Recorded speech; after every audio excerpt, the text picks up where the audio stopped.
অনেক মানুষ আছে শূকরের গোশত খায়, আছে না নাই?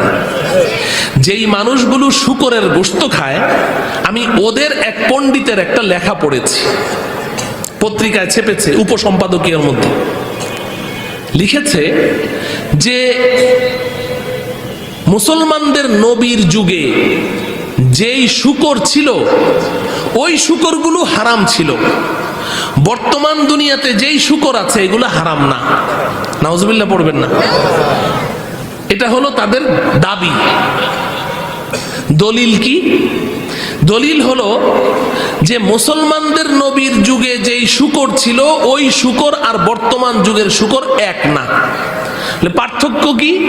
পার্থক্য হলো যে নবী মুহাম্মদুর রাসূলুল্লাহ সাল্লাল্লাহু আলাইহি ওয়াসাল্লামের যুগে যেই শূকরগুলো ছিল এই শূকরগুলো সবসময় গান্দা, ড্রেন, নর্দমা, পচা গান্দা, পায়খানা এগুলো খেত, আর এগুলো শরীরের মধ্যে সবসময় এই পায়খানা, ময়লা, আবর্জনা মেখে থাকতো।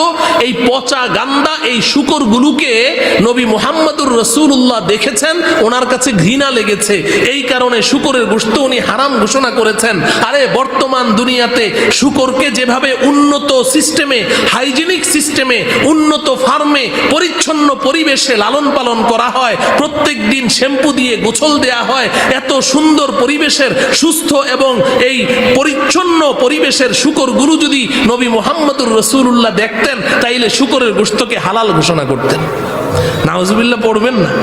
তার মানে ওই লোকের ওই যুক্তির সাথে আপনারাও একমত? হ্যাঁ, আপনারা একমত? আচ্ছা বলেন তো দেখি, এই লোক এই যে কথাটা লিখলো তার আকল খাটিয়ে লেখে নাই? তার বিবেক খাটিয়ে লেখে নাই? তার বিবেক কি তাকে সঠিক পথ দেখালো না ভুল পথ দেখালো? প্রথম নাম্বার কথা হলো, শূকরের গোশত কি নবীজি হারাম করেছেন না আল্লাহ হারাম করেছেন? তো তার প্রথম বিসমিল্লাহই তো গলত। নবীজি তো শূকরের গোশত হারাম করেননি। আচ্ছা, নবীজি যদি হারাম করেও থাকতেন তো নবীজি নিজে থেকে কোনো কিছু হারাম করেন না, আল্লাহর হুকুমে করেন? আল্লাহর হুকুমে করেন। তো নবীজি না ভবিষ্যৎ জানেন না যে আজকে আমি শূকরের গোশত হারাম করছি, আজকে থেকে 1400-1450 বছর পরে পৃথিবীতে কতগুলো খবিস আসবে, এগুলো মানবরূপী হাইওয়ান জানোয়ার হবে, শূকরকে কোলে নিয়ে ঘুমাবে, শূকরের মুখে চুমা দিবে, এমন কতগুলো খবিস আসবে। এগুলো নবী না জানতেন, আল্লাহ তো জানতেন। তো আল্লাহ পাক কোরআনে বলে দিতেন যে 1400 বছর পরে শূকরগুলো খুব পরিষ্কার থাকবে, ওগুলো হালাল হয়ে যাবে, আল্লাহ বলে দিতে পারতেন না? তো দেখেন তার আকল, তার বিবেক তাকে কিভাবে প্রতারিত করেছে। কথা বুঝে আসে? মানুষের আকল, মানুষের বিবেক সবসময় মানুষকে সঠিক পথ দেখায় না। শাইখুল ইসলাম আল্লামা তাকি উসমানী দামাত বারাকাতুহুম উনি একটা চমৎকার ঘটনা লিখেছেন। আজকে থেকে প্রায় 100 বছর আগে হিন্দুস্তানের এক শিল্পী হজ করতে গেছে। শিল্পীরা হজ করে কিনা কথা বলে না? শিল্পী হজ করে না? হজ করলে তো সব গুনাহ মাফ। হ্যাঁ, কেন? নবীজি বলেন নাই আল হাজ্জুল মাবরুর লাইসা লাহু জাযাউন ইল্লাল জান্নাহ? ও আমার প্রিয় ভাই, হ্যাঁ, হজ্জে মাবরুর, হজ্জে মাকবুল, যদি হজ কবুল হয়ে যায় তাহলে আপনার জীবনের সব গুনাহ মাফ হয়ে যাবে। কিন্তু হজটা কবুল হওয়া লাগবে তো। হ্যাঁ, হজটা কবুল হওয়া লাগবে। নবীজি আল হাজ্জুল মাবরুর বলেছেন। হজ কবুল হওয়ার আলামত কি জানেন? ইমামে নববী রাহমাতুল্লাহ আলাইহি লিখেছেন যে হজ কবুল হওয়ার আলামত হলো হজ করার আগে সে যত আকাম কুকাম করত, হজ করে আসার পরে সব ছেড়ে দিয়েছে, তার জীবনটা পুরো পাল্টে গেছে। তাইলে বুঝতে হবে তার হজ কবুল, অতীতের সব গুনাহ মাফ। কিন্তু আমাদের দেশের তো নাস্তিকরা মেনন, ইনু এগুলোও তো হজ করেছে। হ্যাঁ, আবার ওই যে মুরগি চোরা শাহরিয়ার ওটাও হজ করেছে। হ্যাঁ, এদের হজ কি হজ জানেন? নবীজির যুগে আবু জেহেল, আবু লাহাবরাও হজ করত। এরা মনে করে যে হাজি হইলাম তো বাস সব পাপ মোচন হয়ে গেছে। না, আরে তুমি যেমন হাজি অমুক, এরকম আবু জাহালও হাজি সাহেব ছিল, আবু জাহালও হজ করেছে। মুহতারাম হাজরিন, তো শিল্পী হজ করতে গেছে, হজ করেছে, ভালো কথা। হজ তো করে মক্কায়, হজ শেষ করে এবার কোথায় যায়? মদিনায় যায়। কেন? নবীজির রওজা জিয়ারতের জন্য। তো হিন্দুস্তানের শিল্পী মদিনার দিকে রওনা করেছে। রাস্তায় আগের যুগে তো এই এখন যেমন 4 ঘন্টা 4.5 ঘন্টায় মদিনায় চলে যাওয়া যায় মক্কা থেকে, আগে তো 1 সপ্তাহ লাগতো, 10 দিন লাগতো মক্কা থেকে মদিনায় যেতে। পাহাড় ডিঙ্গিয়ে, মরুভূমি পাড়ি দিয়ে, নদী নালা পাড়ি দিয়ে, পায়ে হেঁটে, উটের পিঠে, গাধার পিঠে অনেক ভাবে যেতে হতো। রাত্রে সফর করতো, দিনের বেলা তারা ঘুমাতো কোথাও তাবু গেড়ে। তো ওই হিন্দুস্তানের শিল্পী সে রাস্তায় এক জায়গায় তাবু গেড়েছে রেস্ট নেওয়ার জন্যে। ঘটনাচক্রে তার পাশে আরব দেশের আরেক শিল্পী, সেও হজ করে মদিনায় যাচ্ছে, ও পাশে তাবু গেড়েছে। আরব দেশের শিল্পী তাবুটা গেড়ে ওই তাবুর ভিতরে বসে গান শুরু করে দিয়েছে। আমাদের কুমিল্লার ভাষায় বলে ঢেকি মক্কায় গেলেও বাড়া বান্ধে। শব্দটা বুঝেন? এটা অর্থ বুঝেন?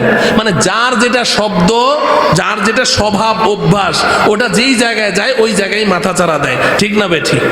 আমাদের মাদ্রাসার নুরানির মক্তবের ছাত্ররা রাস্তা দিয়ে হাঁটলে কান লাগিয়ে শুনবেন, 1 নম্বর মাখরাজ হলকের শুরু হইতে হামজা হা, অথবা বলবে বসার আদব 3 প্রকার, এগুলা। কারণ ওদের সবসময় ডিউটি এইটা।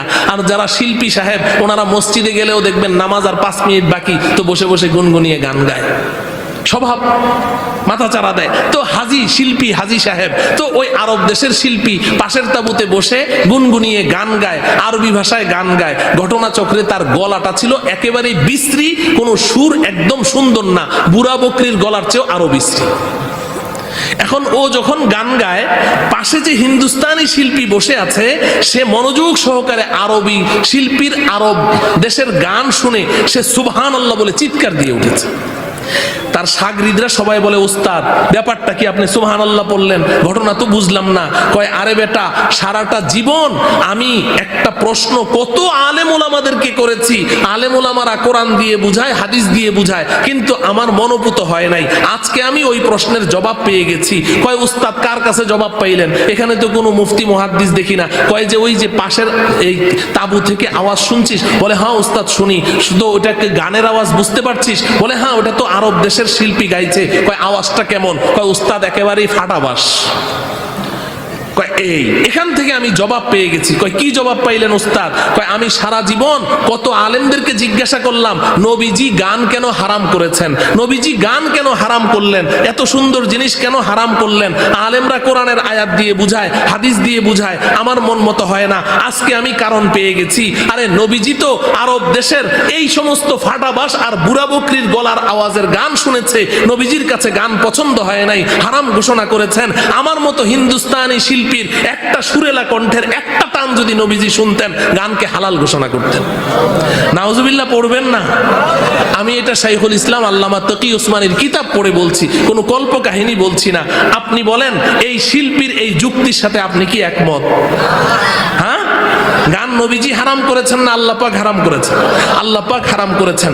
যেটাই হোক, তাহলে মানুষের বিবেক মানুষকে যে সমস্ত উল্টাপাল্টা যুক্তি দেয়, যুক্তি দিয়ে তারা সব সময় মানুষের বিবেক মানুষকে সঠিক রিপোর্ট দেয় না, প্রতারিত করে। বলেন ঠিক না বেঠিক? আমি আর সামনে উদাহরণ দিতে যাব না। আমি স্বল্প সময়ে আপনাদেরকে যে মাসআলাটা বুঝাতে চেয়েছি, ও আমার প্রিয় ভাইয়েরা আমার দিকে তাকিয়ে থাকেন। যতক্ষণ আমি থাকবো ডানে বামে তাকাবেন না, পেছনে তাকাবেন না, আমার দিকে তাকিয়ে থাকেন। এই যে আমরা তাহলে আমাদের বিবেক খাটিয়ে আমরা আমাদের জেনারেল শিক্ষাটা আবিষ্কার করেছি, তাহলে এই শিক্ষার মধ্যে ভুল আছে, ধোঁকা আছে, মিথ্যা আছে। বলেন ঠিক না বেঠিক? তো এই শিক্ষা একই তো মানুষের আবিষ্কার। আর যদি আমি আপনাদেরকে ইতিহাসের পাতা খুলে দেই, তাহলে আপনারা দেখবেন বর্তমান সময় তো ইতিহাস নিয়ে যত মিথ্যা কথা বলা যায়, ইতিহাস বিকৃতির যুগ। এই গত 16 বছর এই ফেরাউনি সরকারের আমলে ইতিহাসকে বিকৃত করতে করতে এমন অবস্থা হয়ে গেছে যে বাংলাদেশের স্বাধীনতার ইতিহাসটাও পুরা মিথ্যা দিয়ে ভরে ফেলেছে। এখন আর সত্য কিছু আমাদের সন্তানদের হাতে দেওয়ার মতো কিছু নাই। আমাদের সন্তানদেরকে এখন সত্য কথা কিছু দিতে হলে নতুন করে আবার ইতিহাস লিখতে হবে। বলেন ঠিক না বেঠিক? মহতারাম ভাইও, একই তো আমাদের মানুষের আবিষ্কার এই জেনারেল শিক্ষা। দ্বিতীয়ত, কোন মানুষরা এইটা আবিষ্কার করেছে আমি সংক্ষেপে আপনাদেরকে শুনিয়ে যাই। উলামায়ে কেরামের কাছ থেকে শুনেন। আমাদের এই উপমহাদেশে এক সময় ব্রিটিশরা শাসন করেছে। বলেন ঠিক না বেঠিক? ব্রিটিশরা শাসন করেছে, ইংরেজরা শাসন করেছে। এই ব্রিটিশরা একদিন দুই দিন না, 1 190 বছর, প্রায় লাগাতার 200 বছর এই ব্রিটিশরা এই উপমহাদেশে শাসন করেছে। ব্রিটিশদের শাসন, এটা তো শাসন ছিল না, শোষণ ছিল, এটা তো জুলুম নির্যাতন ছিল। মুসলমানদের উপরে এমন কোনো অত্যাচার এবং জুলুম নির্যাতন নাই যেটা এই ইংরেজরা চালায় নাই। এক পর্যায়ে যখন এই ব্রিটিশদের হাতে মুসলমানদের ঈমানের কোনো নিরাপত্তা ছিল না, মুসলমানদের জান মাল ইজ্জত আবরু ঈমান আমল কোনো কিছুই নিরাপদ ছিল না, তখন আমাদের আকাবিরিনদের মধ্যে একজন সিংহ পুরুষ শাহ আব্দুল আজিজ মুহাদ্দিসুদ দেহলভী রাহমাতুল্লাহি আলাইহি দিল্লির জামে মসজিদের মিম্বারে দাঁড়িয়ে তিনি চিৎকার করে ফতোয়া দিলেন, আমি শাহ আব্দুল আজিজ আজকে থেকে এই ফতোয়া দিলাম, ইংরেজদের হাতে যেহেতু মুসলমানদের ঈমান ইজ্জত আবরু জান মাল কোনো কিছুর নিরাপত্তা নেই, অতএব আজকে থেকে ইংরেজদের বিরুদ্ধে সশস্ত্র জিহাদ করা মুসলমানদের উপরে ফরজ হয়ে গেছে। শাহ আব্দুল আজিজ মুহাদ্দিসুদ দেহলভী জিহাদের ডাক দিলেন, আর সাথে সাথে মুসলমানরা পঙ্গপালের মতো ঝাঁপিয়ে পড়লো ইংরেজদের উপরে। ও আমার প্রিয় ভাইয়েরা, আমি ইতিহাসের পাতা থেকে বলছি, এই মুসলমানরা ইংরেজদের বিরুদ্ধে সশস্ত্র জিহাদ করেছে, শুধু নাম সর্বস্ব জিহাদ নয়। 1857 খ্রিস্টাব্দের একটি মাত্র জিহাদে ইংরেজদের বিরুদ্ধে সশস্ত্র জিহাদের ময়দানে 57,000 মুসলমান শাহাদত বরণ করেছে। 1864 থেকে 67 খ্রিস্টাব্দ পর্যন্ত মাত্র 4 বছরের ব্যবধানে এই ইংরেজরা এই উপমহাদেশের একেবারে শীর্ষস্থানীয় মাথার তাজ উলামায়ে কেরামদের মধ্য থেকে 14,000 আলেমদেরকে ধরে ধরে তাদেরকে জবেহ করে তাদের লাশগুলোকে গাছের ডালে ডালে ঝুলিয়ে রেখেছে। একজন ইংরেজ ঐতিহাসিক ডব্লিউ হান্টার সে লিখছে যে যখন মুসলমানদের সাথে এই ইংরেজ বেনিয়াদের জিহাদ চলে, তখন আমি দিল্লিতে এক জায়গায় তাঁবু গেড়েছিলাম, অবস্থান করেছিলাম একজন সাংবাদিক হিসেবে, ঐতিহাসিক হিসেবে। আমার তাঁবুর পেছনে বিশাল বড় এক গর্ত ছিল, এই গর্তের মধ্যে আমি প্রতিদিন দেখেছি 20 জন 25 জন করে মুসলমানদের আলেমদেরকে ধরে এনে জবেহ করে তাদের লাশগুলো সেখানে ফেলে দিয়ে আগুনে জ্বালিয়ে পুড়িয়ে ভস্ম করে দেয়া হতো। ও আমার প্রিয় ভাইয়েরা, এই কথাগুলো আমি আপনাদেরকে এজন্য বলছি যে বর্তমান বাংলাদেশে ওই যে ফেরাউনি সরকার, সে তো আমাদের সন্তানদেরকে মিথ্যা দিয়ে ভরে ফেলেছে, তাদের এলেমকে তাদের জ্ঞানকে পুরা মিথ্যাচার করে করে তাদেরকে তো এখন পথভ্রষ্ট করে ফেলেছে। আমাদের সন্তানেরা শুনে রাখো, অনেক কুলাঙ্গার তোমাদেরকে কথা বলে যে আলেম ওলামারা স্বাধীনতা বিরোধী শক্তি।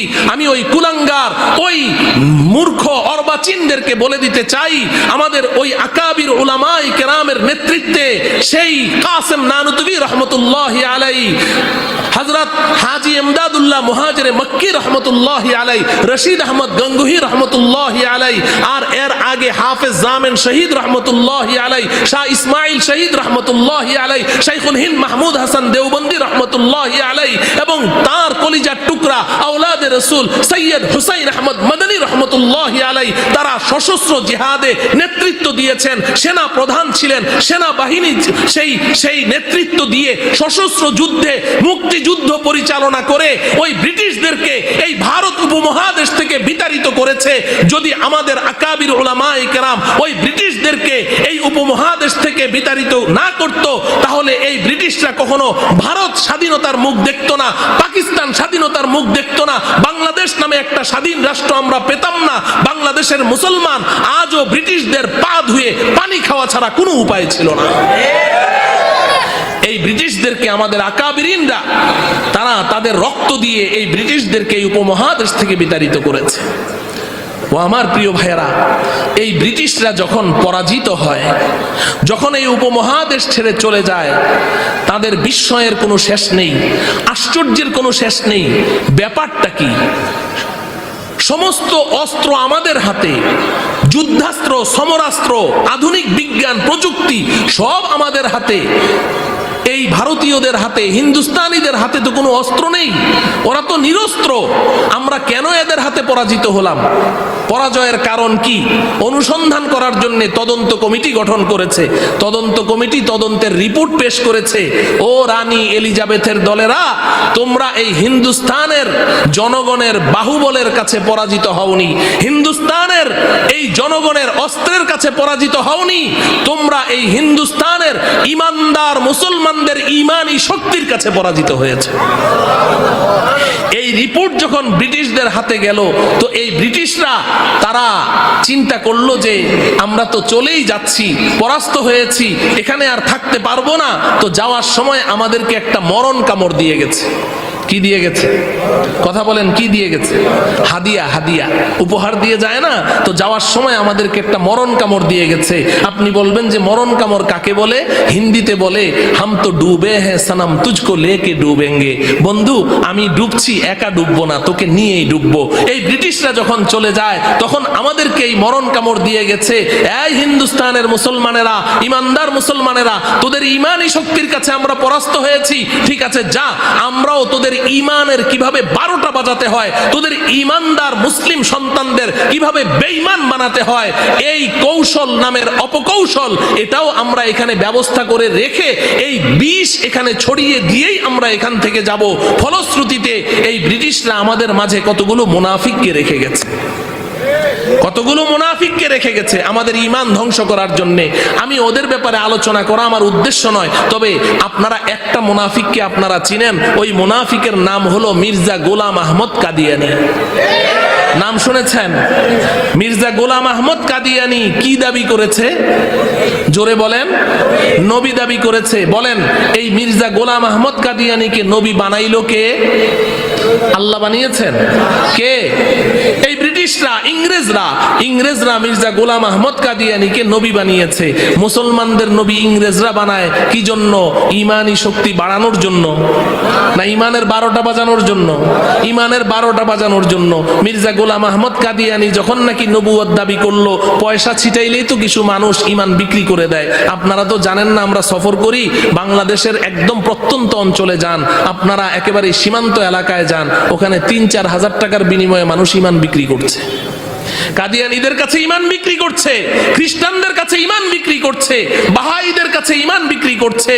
আর এখন তো আরো কত ওই হিজবুত তাওহীদ, আবার কত এই ধরনের নতুন নতুন আহলে কোরআন নামে যে বেঈমানগুলো আবিষ্কার হয়েছে, এদের কাছে ইমানকে বিক্রি করে দিচ্ছে।